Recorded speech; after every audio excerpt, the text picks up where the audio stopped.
Pékin est situé bien trop au nord de la Chine pour qu'on y cultive du thé. Mais le thé fait bien partie de la vie quotidienne. Il suffit de monter à bord d'un taxi pour s'en rendre compte. Chez moi, on boit du thé de génération en génération, toutes sortes de thé.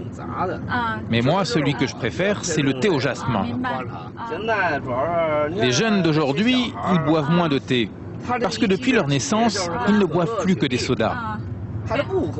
Ils ne boivent plus de thé. Et quand ils grandissent, même s'ils connaissent l'art du thé, ils n'en boivent plus, ils trouvent ça moins bon que les sodas ou les autres boissons. Il y en a tellement de différentes aujourd'hui.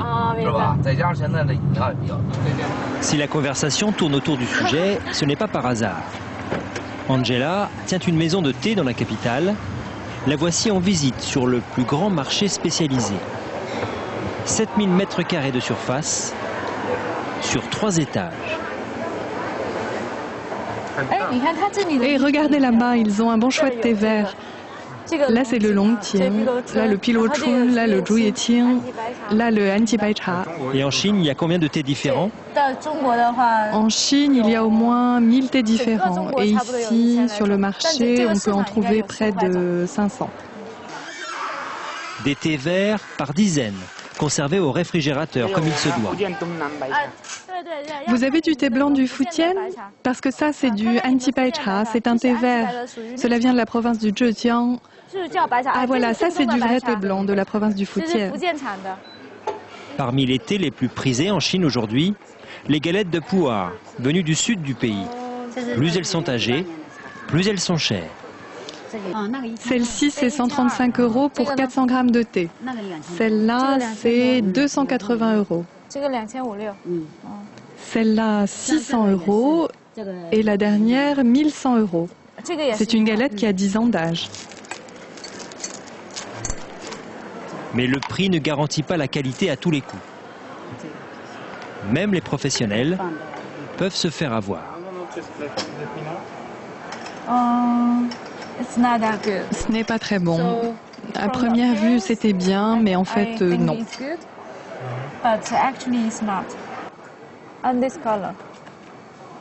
Regardez les feuilles, elles ne viennent pas toutes du même arbre.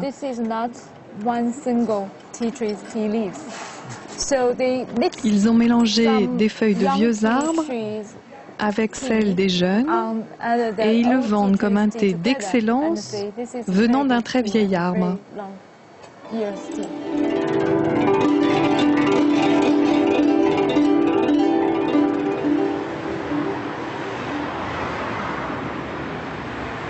Quant à Nadia Beko, après plus de 3 semaines passées en Chine, la voici de retour en terre lyonnaise. Ça, c'est la récolte de printemps. C'est vraiment la première récolte. Voilà. Alors, je vous fais passer. Ce soir, les plus passionnés de ses clients sont venus découvrir les thés qu'elle a achetés sur place. Pour apprécier un thé, on ne va pas simplement s'en tenir au goût comme on le fait avec les thés à l'anglaise.